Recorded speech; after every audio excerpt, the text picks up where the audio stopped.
أعوذ بالله السميع العليم من الشيطان الرجيم بسم الله الرحمن الرحيم الحمد لله رب العالمين والصلاة والسلام على أشرف الأنبياء والمرسلين وعلى آله وصحبه أجمعين سبحانك لا علم لنا إلا ما علمتنا إنك أنت العليم الحكيم Rabbi shrah li sadri wa yassir li amri wa hlul 'uqdatam min lisani yafqahu qawli.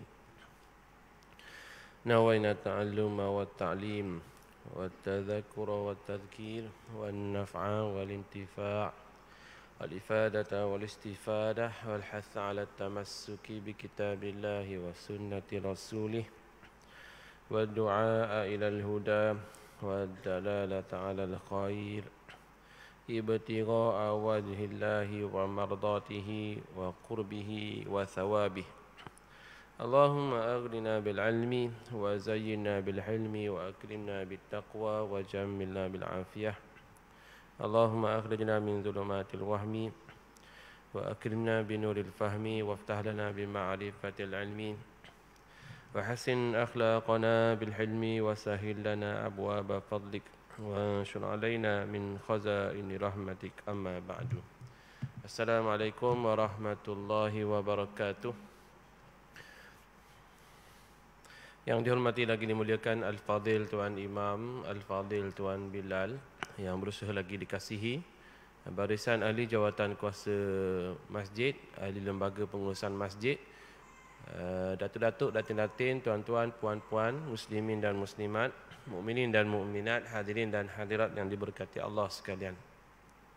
Alhamdulillah, sama-sama kita memanjatkan setinggi-tinggi kesyukuran kehadrat Allah Subhanahu wa taala kerana dengan limpah kurnianya dapat kita bertemu dan dapat kita bersama-sama pada malam ini bagi meneruskan lagi acara dan perbincangan kita seperti biasa menerusi kitab Risalah Tauhid. Pertemuan kita 2 bulanan, 2 kali sebulan, insya-Allah pada menghuraikan dan membincangkan berkenaan dengan ilmu tauhid berdasarkan kitab Risalah Tauhid. Mudah-mudahan Allah Taala menganugerahkan kepada kita ilmu yang bermanfaat insya-Allah. Muslimin dan muslimat, tuan-tuan yang dirahmati Allah, kita sambung perbincangan kita ke surat 33 kitab Risalah Tauhid bersijawi.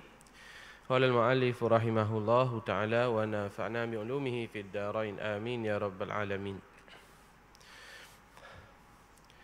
2, 4, 6,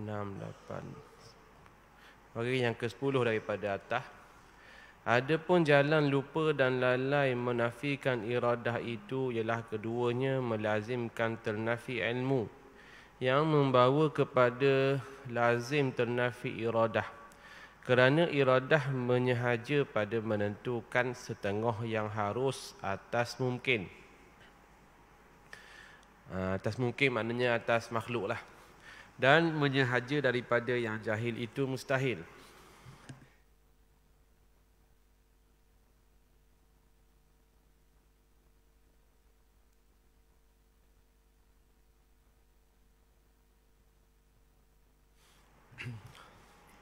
Minta maaf lah, hilang sekejap.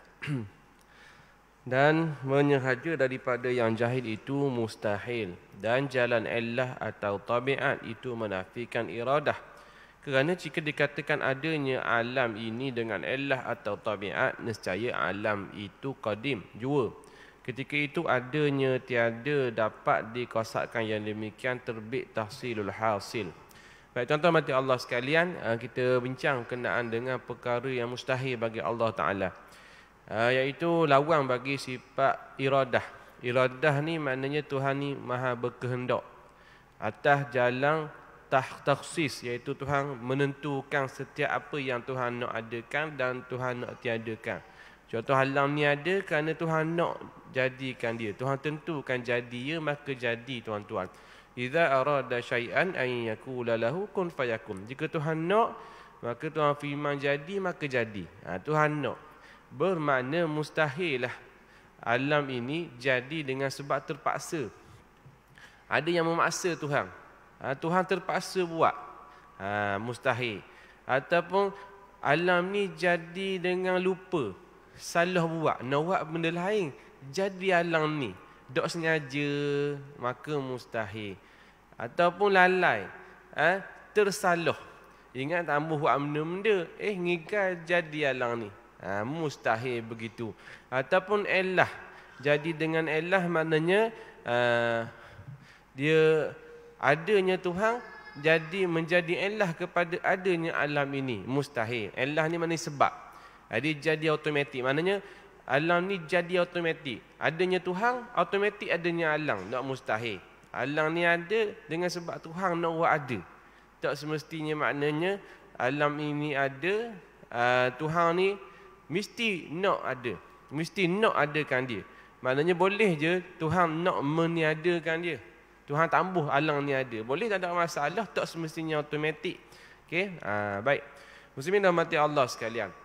Jadi tuan-tuan mati Allah sekalian, lalai, elah, tabiat, lupa, benda terpaksa, 5 perkara tu barang yang mustahil bagi Allah Ta'ala. Bukan macam makhluk. Contoh, saya cakap, bini kata, lah malang khabar boleh je beli Tupperware. Mana ada, tak ada. Alah, abang bangun tidur malang, abang kata nak beli saya Tupperware. Mana ada, tak ada pun. Jadi saya bercakap dalam keadaan saya tak sedar. Munasabah lah saya makhluk. Ataupun abang, apa pergi minum air bawah, kan air ada dah atas ni kan, rumah 2 tingkat. Bila pula kita minum air lah, tak malam minum air, habis kat 3 geleng air, ngepeti-peti likuk. Mana ada kita tidur molek-molek ada, dak bangun-bangun. Maknanya ada perlakuan yang terhasil dalam keadaan kita tak sedar. Munasabah lah kita ni makhluk. Lokanglah Tuhan ni macam makhluk, cerita alang ni dalam keadaan ngigar, dalam keadaan tak sedar, tersalah, dalam keadaan lalai, dalam keadaan automatik. Tidak tuan-tuan, adanya alam ini, adanya apa-apa yang ada sebab Tuhan nak. Itu yang kita kena pegang. Mustahil Tuhan ni jadikan alam ini dalam keadaan Tuhan tak sengaja, ataupun terpaksa, ataupun dia automatik, bukan Tuhan nak. Maka mustahil tuan-tuan. Jadi yang dimaksudkan dengan lupa apa dia? Lupa ni dan lalai ni ialah buat sesuatu dalam keadaan tak tahu. Jika Tuhan ni tak tahu, maka Tuhan ni jahil. Mustahil Tuhan yang jahil boleh cerita alam yang punya hebat ini. Maka mustahil lah kita adanya alam dalam keadaan Tuhan jahil. Maka mustahil lah Tuhan itu lalai, mustahil Tuhan itu lupa. Jadi akal kita wajib terima, mesti Tuhan buat alam ini dalam keadaan Tuhan tahu dan memang Tuhan nak gitu. Faham tak tuan-tuan? Macam contoh troll daripada orang putih. Troll daripada orang putih, dia buat macam main-main. Ketika Tuhan nak jadikan manusia, dia salah tercipta manusia jahat, menjadikan manusia ni sebahagian dia jahat. Salah. Ingat nak buat manusia baik-baik, salah letak acuan jahat, jadi jahat manusia. Tersalah terus. Jawab dia tuan-tuan, kalau Tuhan main tersalah, tak sengaja lalai, maka menunjukkan Tuhan tu jahil. Agak-agak kalau Tuhan tu jahil tuan-tuan, ada tak alam ni? Tak ada, confirm tuan-tuan. Mana ada alam ni kalau dalam keadaan Tuhan jahil. Sebab jahil ni lemah. Lemah tak akan mampu buat alam ni. Dalam ni ada tak? Ada. Maka sabitlah Tuhan ini maha mengetahui. Bila maha mengetahui, mustahillah sesuatu tu ada dengan sebab tersalah buat, ataupun lalai, ataupun lupa dan sebagainya. Contoh tuan-tuan, okay? Saya kata di sini, orang yang buat ekor ni tak pandai sebenarnya. Orang yang buat ekor ni tak pandai sebenarnya. Agak-agak tuan-tuan apa-apa nak percaya tak saya? Tak percaya lah. Buat apa? Sebab dia boleh buat ekor, mesti dia ni orang yang berpengetahuan. Saya kata, dia salah buat, tiba-tiba jadi. Dia nak buat kek lapis, tiba-tiba jadi ekor. Contohnya, agak-agak percaya tak ke saya? Tak percaya. Lagilah dekat-dekat dengan pilihan raya. Kau tak percaya? Contohnya lah. Jadi tuan-tuan mati Allah sekalian, saya kata, tak, bukan dia sengaja. Dia tak pandai buat ekor. Hari tu, dia tengah-tengah kobek karburetor RSZ, salah pusing warna karburetor, jadilah ekor. Tak pernah sabar tuan-tuan. Mesti dia buat ekor dan dia tahu nak buat ekor. Tu tak tuan-tuan? Jadi hak ni baru ekong. Dah alang ni hebat pada ekong ke ekong hebat pada alang ni? Alang ni lah hebat dengan alang fizikal, dengan alang malakut, atas langit sana, alang bawah bumi, dengan atas bumi, dengan dalam diri semua. Macam-macam ciptaan ada, takkanlah Tuhan tu salah buat. Mustahil. Maka di sini tuan-tuan, maka sabitlah bila kata Tuhan ni buat alam ini dalam keadaan Tuhan ini tidaklah lalai, tidaklah lupa, tidaklah dengan automatik, tidaklah dengan tabiat, tidaklah dengan terpaksa. Maka sabitlah Tuhan buat alam ini dalam keadaan Tuhan tu nak buat, berkehendak nak buat. Maka apa-apa yang berlaku itulah kehendak Tuhan. Baik ke buruk, Tuhan tentukan belaka tuan-tuan. Ada orang tu dia berjaya. Siapa yang tentukan dia berjaya? Allah Ta'ala. Bila lagi Tuhan tentukan dia berjaya? Sejak azali lagi dah. Tuhan dah tentukan dia. Ada orang yang Tuhan tentukan tak berjaya. Bila Tuhan tentukan dia tak berjaya? Sejak azali lagi dah. Ada orang dalam peperiksaan SPM dapat straight A. Siapa yang jadikan kejayaan kepada straight A kepada orang tu? Tuhan yang tentukan. Bukan salah, memang Tuhan nak gitu. Tuhan tentukan gitu. Dan ada orang yang straight C ataupun straight E tak berjaya dalam SPM.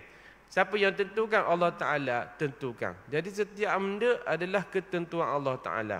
Okay? Baik bagi dia ke buruk bagi dia, kita tak tahu, wallahu alam. Kita tak boleh nak hukum bila orang tu dapat berjaya SPM, dia ni kira berjaya. Ada orang tu dia gagal SPM, dia kira gagal. Tak. Sebab ada orang yang gagal SPM, tapi dia berjaya dapat isteri solehah. Bukan seorang, 3 orang. Contohnya.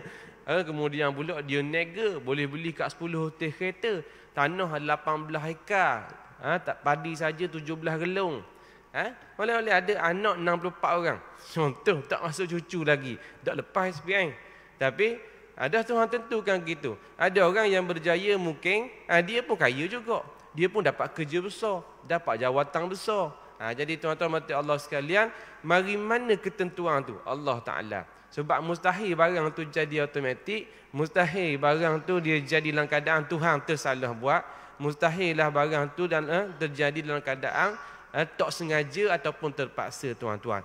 Maka di sini bila kata Tuhan ini mustahil, Tuhan ini terpaksa, mustahil alam ini jadi dengan sebab lupa ataupun lalai, mustahil alam ini jadi dalam keadaan automatik ataupun dengan tabiat ataupun dengan ilah, maka sabitlah Allah Ta'ala bersifat dengan kehendak. Kenapa alam ini terjadi dengan kehendak Allah Ta'ala?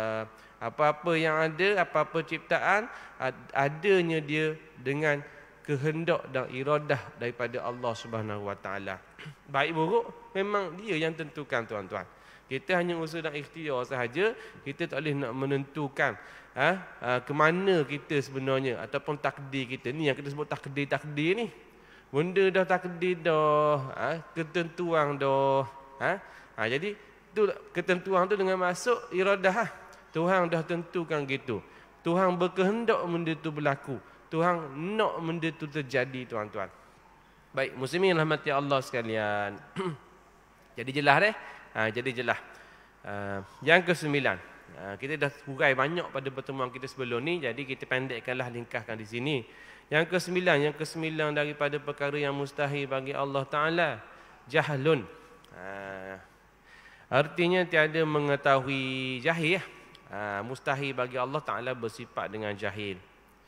Seperti dikatakan Tuhan tiada mempunyai pengetahuan sama sekali atau seumpamanya, iaitu syok ataupun zon. Syok ni tahu 25% lebih kurang. Zon tahu 75%, tak sampai 100%. Ataupun wahan, syok ni 50 tahu 50-50. Ya kedak. Siapa menang mungkin parti ni, mungkin parti ni. Buat apa? 50-50. Syok tu. Okey. Ataupun zon. Siapa menang? Saya rasa parti A ni menang. Zon.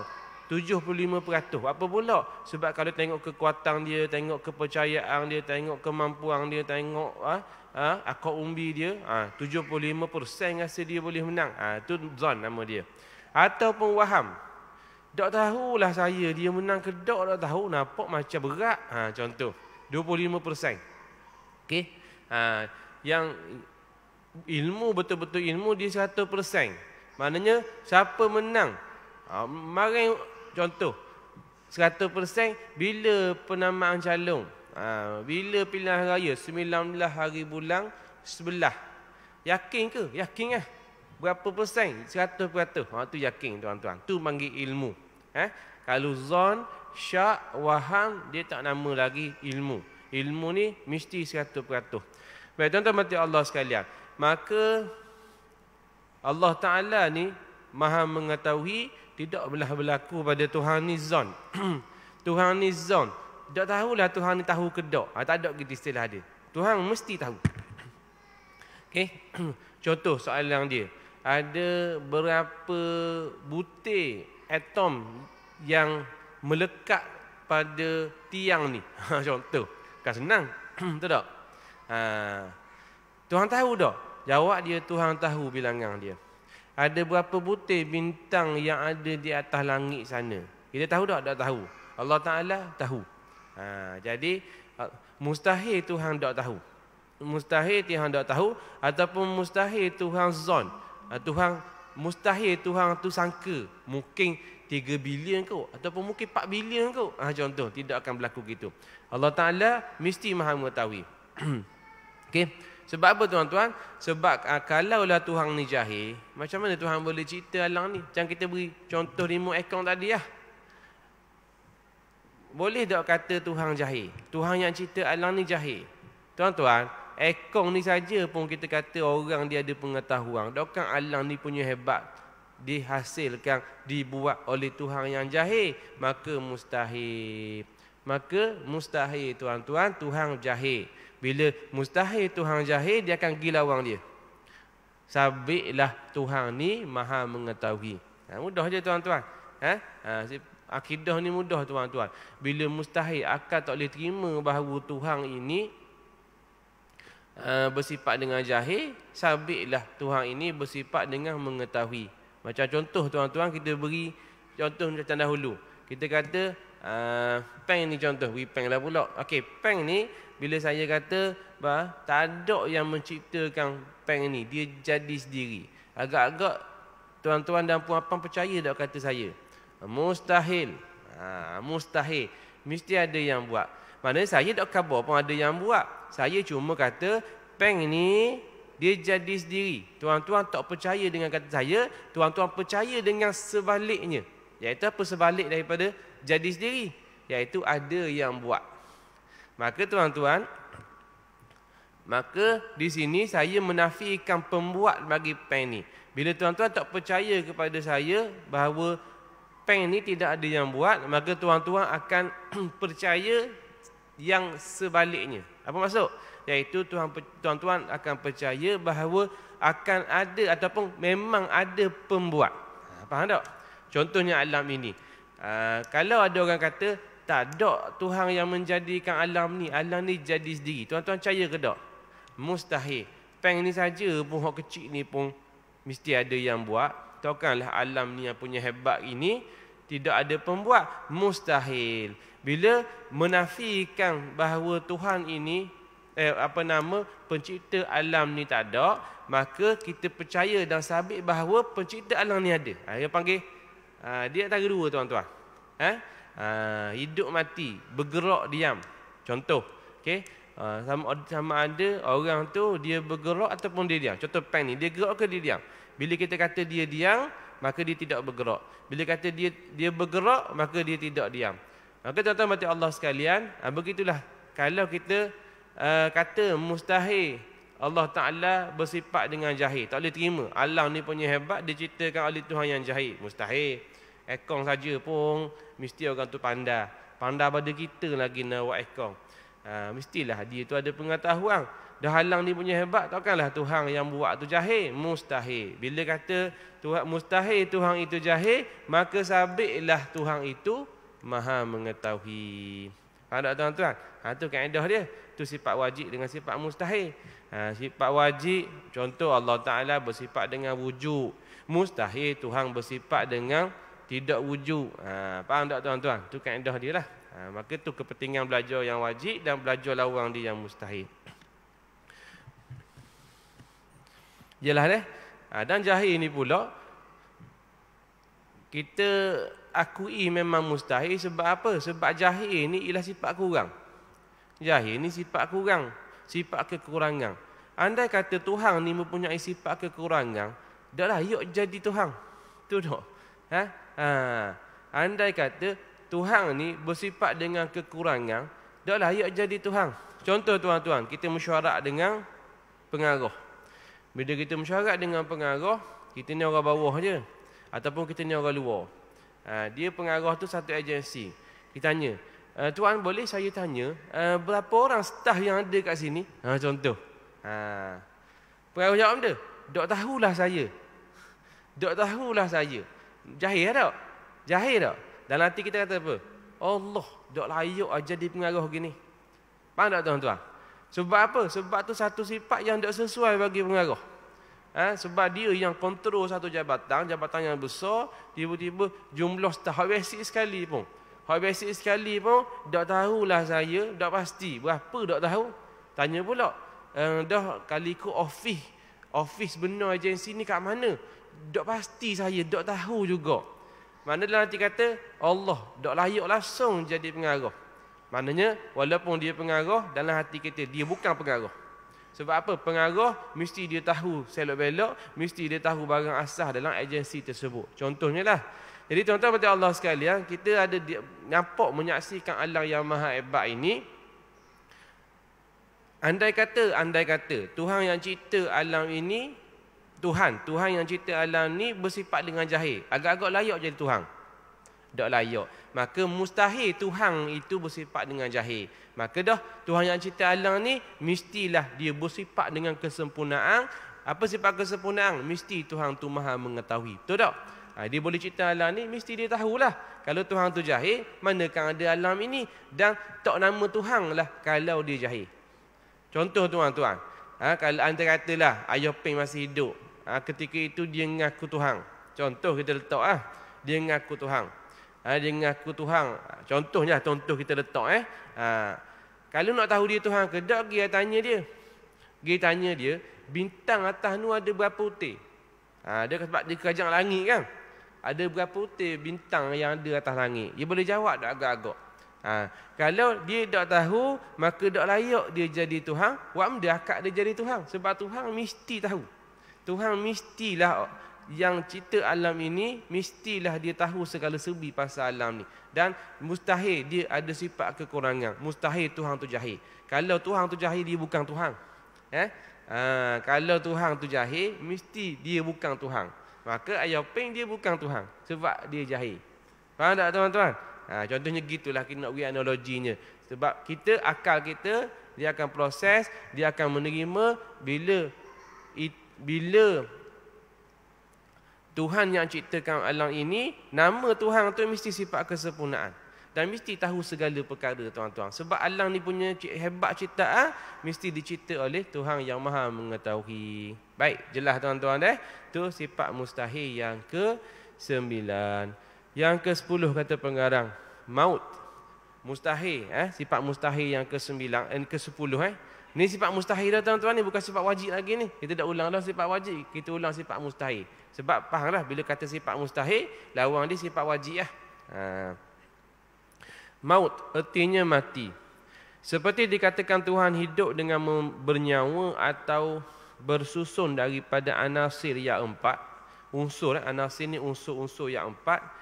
Api, air, tanah dan angin. Atau hidupnya berkehendakkan makan dan minum.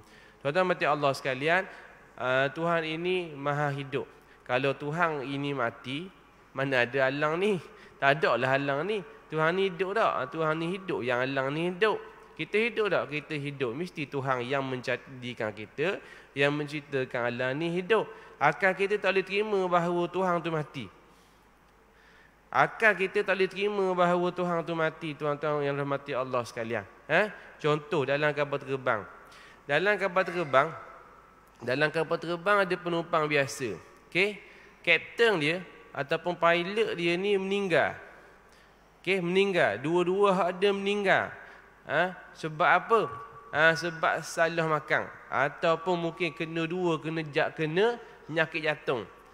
Contoh, ni takdir dia. Agak-agak kapal terbang tu boleh jalan molek tak? Darat molek ke? Mana sampai destinasi molek? Jawab je tak. Tu baru pilot. Tu baru kapten, tuan-tuan.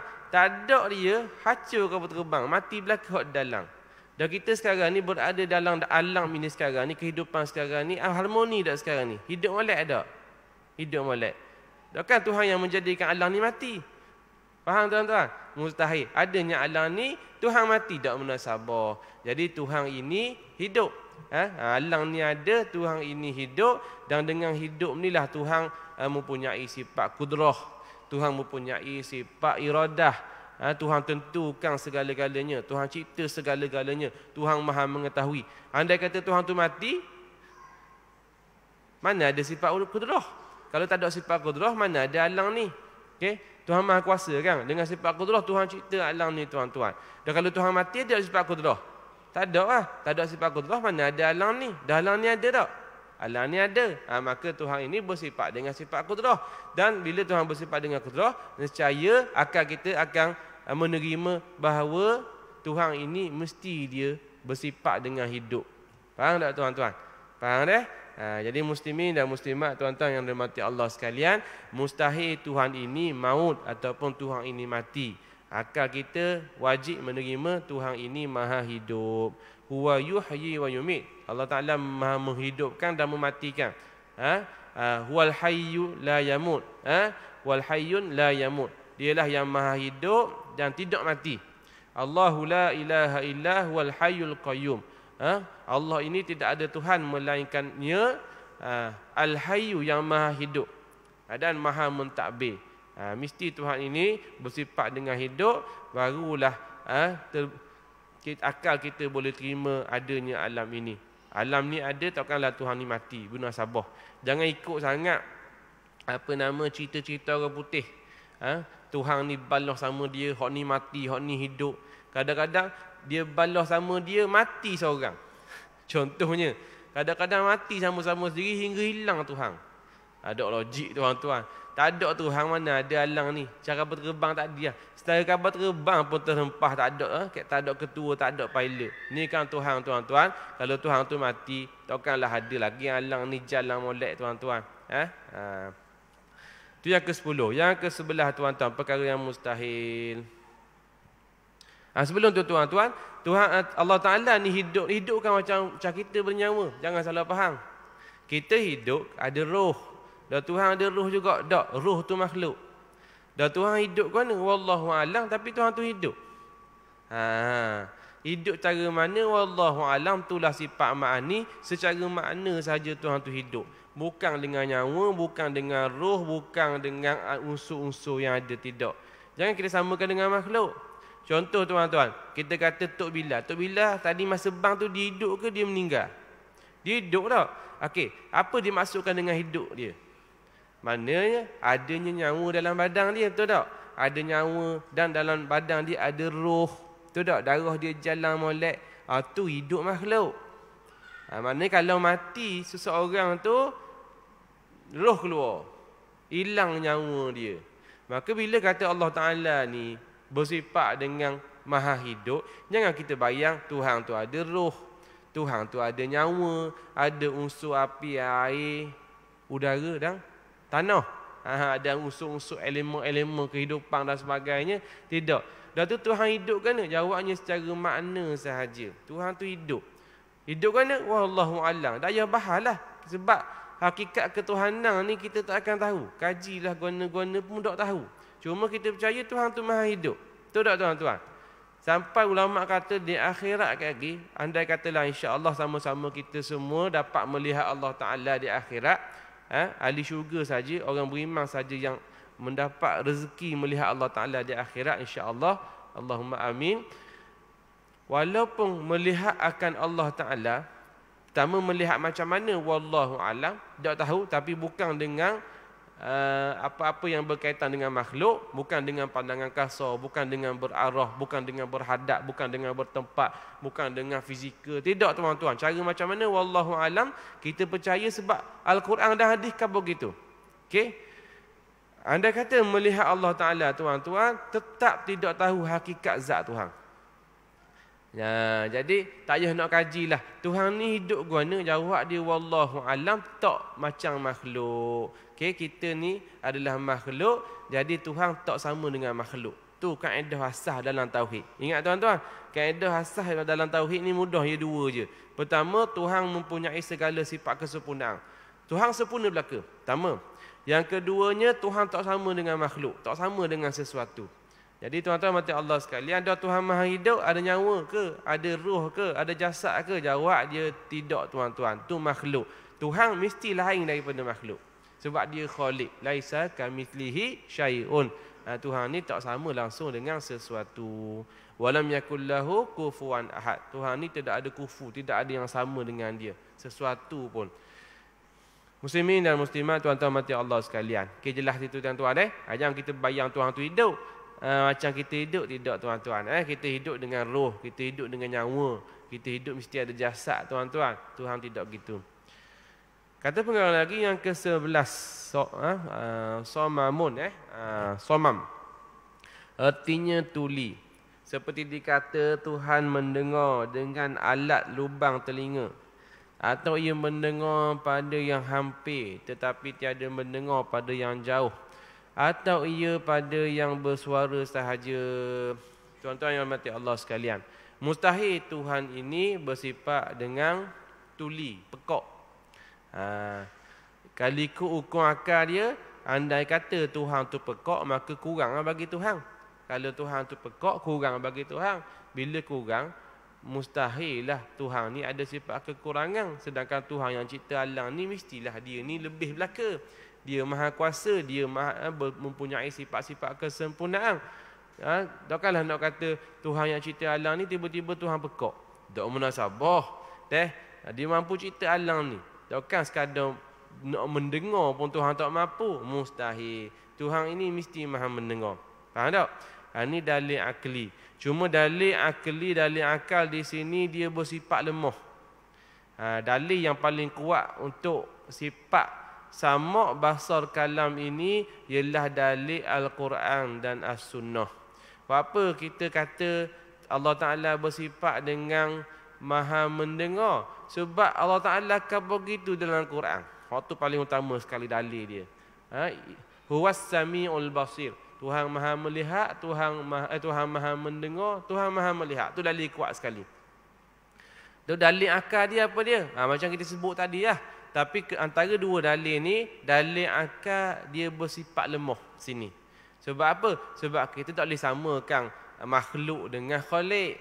Bila Tuhan boleh dengar, maka Tuhan sempurna. Tuhan tak boleh dengar, tu semua tak boleh main gitu. Sebab khaliq dengan makhluk berbeza.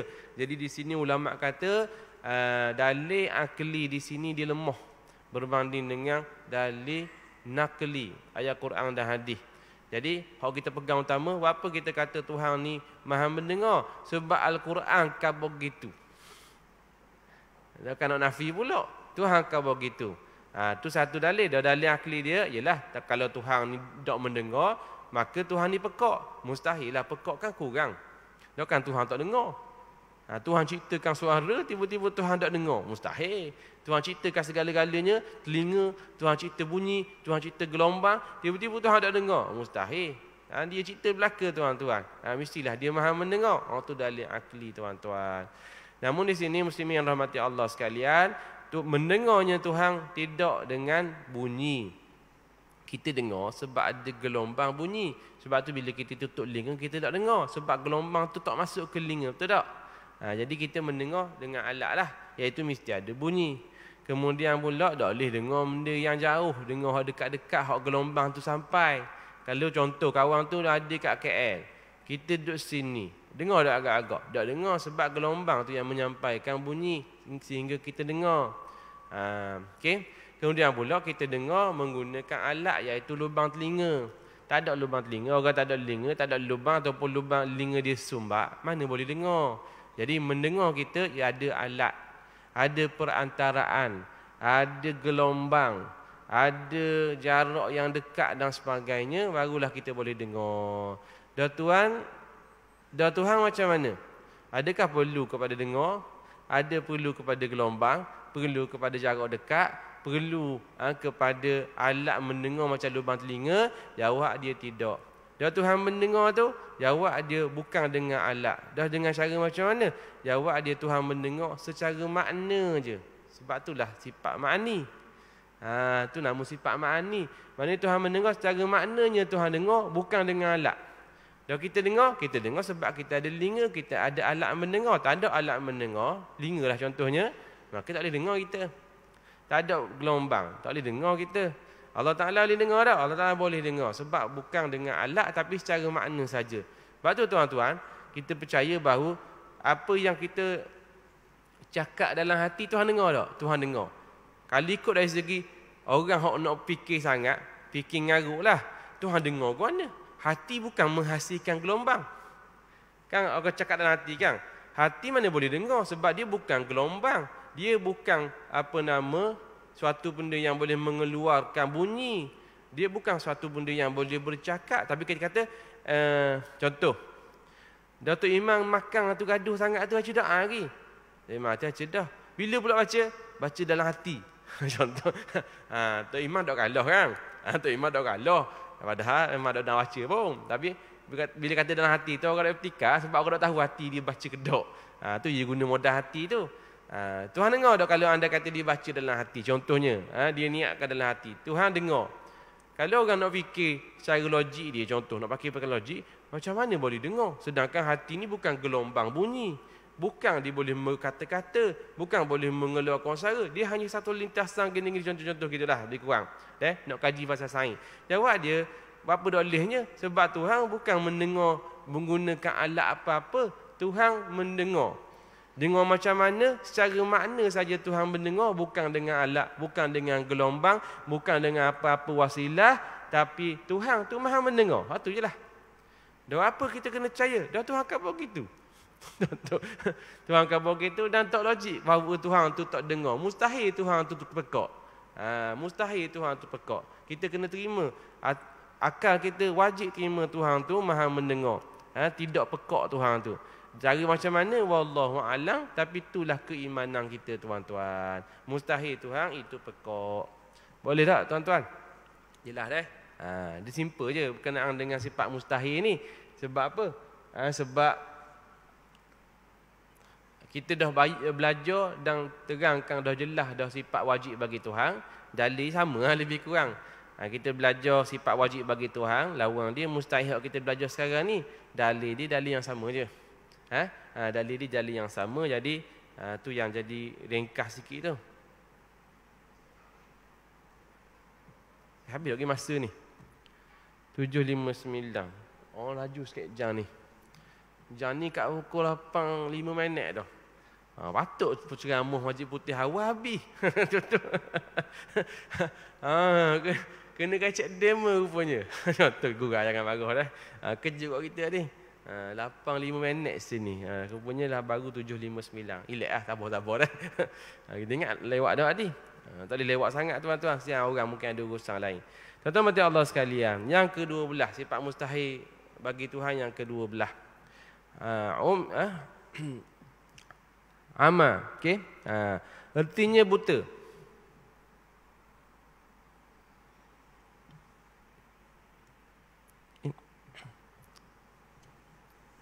Benda amal ke umyu ni? Bagi atas tak jelas. Okey. Artinya buta seperti dikatakan melihat Tuhan dengan biji mata atau tiada melihat.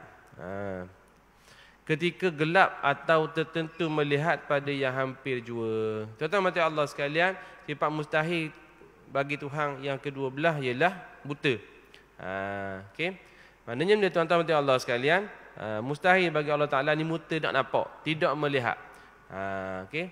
Apa kata mustahil? Yang pertamanya ingat dalil daripada Quran dulu. Okey. Was-sami'ul basir. Tuhan Maha mendengar, Maha melihat. Maha mendengar, Maha melihat. Apa kita kata Tuhan tu tak buta? Tuhan tu Maha melihat. Jawab dia pertamanya, Al-Quran kata gitu. Al-Quran dan hadis kata gitu. Jadi mustahil lah Tuhan tu tak melihat buta. Sebab Al-Quran kata gitu. Sebab dalil nakli nombor 1 sini. Kemudian barulah dalil akli, dalil akal. Apa kita kata Tuhan ni mesti Maha melihat. Mustahil Tuhan tu buta. Sebab apa? Macam tadi kau andai kata Tuhan tu buta, Tuhan tak melihat, maka kurang Bila kurang, mustahil lah Tuhan ini boleh cipta alam ni dalam keadaan buta, dalam keadaan kurang. Sebab Tuhan ni mestilah dia sempurna, dia tak kurang. Orang buta kan orang kurang tau. Orang buta kan orang kurang. Dia kurang pada penglihatan.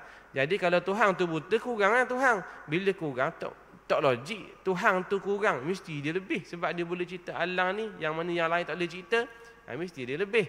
Itu dalil akli dia. Dan tuan-tuan mati Allah sekalian, buta Tuhan ni, buta Tuhan, mustahil buta Tuhan ni, tak boleh kata Tuhan ni melihat dengan biji mata. Dan Tuhan melihat ke mana? Tuhan ada mata, tak ada ada berbola mata kalau main gitu, orang permain pula. Dan kalau masuk abuk, mana boleh gitu. Jadi seolah-olah Tuhan tu makhluk, mustahil. Tuhan tu tak melihat dengan biji mata. Tuhan tak melihat dengan cahaya. Okey, kita tuan-tuan boleh melihat sebab benda, sebab ada cahaya.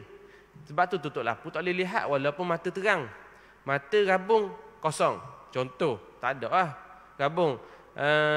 Rabung dekat, rabung jauh kosong belaka. Memang ceruh molek mata dia. Tapi tak nampak juga. Sebab apa? Sebab gelap, tak ada cahaya. Tak nampak benda tuan-tuan. Sebab apa? Kita melihat kerana ada cahaya. Cahaya masuk pada berbola mata kita. Jadi kita mesti melihat dengan adanya alat. Adanya perantaraan. Alat dia berbola mata, kemudian cahaya tu adalah perantaraan. Okey? Dan tidak ada hijab. Kita contoh, mata terang, cahaya ada dah. Tapi saya tak nampak apa orang buat luar tu. So apa terhijab, terhalang. Maka nak melihat mesti tak ada halangan, mesti boleh melihat. Tuan-tuan mati Allah sekalian, itu ialah pandangan ataupun penglihatan makhluk. Makhluk melihat menggunakan alat. Allah Ta'ala melihat ada melihat, tapi bukan dengan alat. Tuhan melihat gana secara makna saja. Tuhan melihat gana-gana wallahu alam, tapi Tuhan melihat. Sebab itulah gelap ke cerah ke, ada cahaya ke tak ada cahaya ke, dekat ke jauh ke, halus ke kasar ke, benda tu Tuhan lihat belaka, Tuhan nampak belaka. Sebab apa? Sebab dia Tuhan. Dia memang memiliki sifat kesempurnaan. Sebab tu dia boleh cipta alam ni. Dia sempurna. Andai kata Tuhan tu tak sempurna, dah lih alam ni, tak ada alam ni, tak wujud pun alam ni. Dengan kita tak wujud. Dan kita ada tak? Ada. Alam ni ada tak? Ada. Mesti Tuhan yang cipta. Apa yang kita saksikan sekarang ni, mesti dia memiliki sifat kesempurnaan. Mestilah dia antaranya maha mendengar, mesti maha melihat. Termasuk juga lagi maha berkata-kata. Muslimin rahmati Allah sekalian. Rasanya dah masuk waktu isyak kita. InsyaAllah ada rezeki kita akan sambung pada pertemuan akan datang. Tak boleh banyak sangat, sikit-sikit dah. Modal tu dia kena rolling. modal tu kena sipang sikit untuk anak cucu deh. Anak cucu sipang sikit untuk pertemuan akan datang. Kalau guna habis nak goreng benda kita. Tuan-tuan ada lah, maknanya belajar tu tak boleh parok sangat. Sumbat otak lagi kan. Kan ramai pula ising. Sebab apa? Banyak sangat ustaz sumbat dalam kuliah maghrib. Sikit-sikit dah lah. Tapi maknanya kita faham tuan-tuan. Boleh kata perbincangan kita overall je ataupun keseluruhannya gini. Tuhan tu dia maha sempurna. Dia boleh cipta alam ni, mesti dia sempurna, dia maha hebat, dia maha kuasa, dia maha segala-galanya. Dan mustahillah dia ada kekurangan. Kalau kurang, tak layak jadi Tuhan. Dan tak layak ada alam ni. Tapi alam ni ada tak? Ada. Siapa yang ciptakan? Tuhan. Dan mestilah dia mempunyai segala sifat kesempurnaan. Minta maaf banyak dah. Terima kasih semua. Wallahu taala ala wa alam. Bismillahirrahmanirrahim. Allahumma fa'na bima 'allamtana wa 'allimna bima yanfa'una. Rabbana zidna 'ilma warzuqna fahma. Rabbana atina fid dunya hasanah wa fil akhirati hasanah wa qina adzabannar. Sallallahu ala sayyidina Muhammad wa ala alihi washabbihi wasallam. Walhamdulillahirabbil alamin. Aqulu qouli hadza wa astaghfirullahal azim li wa lakum. Wassalamu alaikum warahmatullahi wabarakatuh.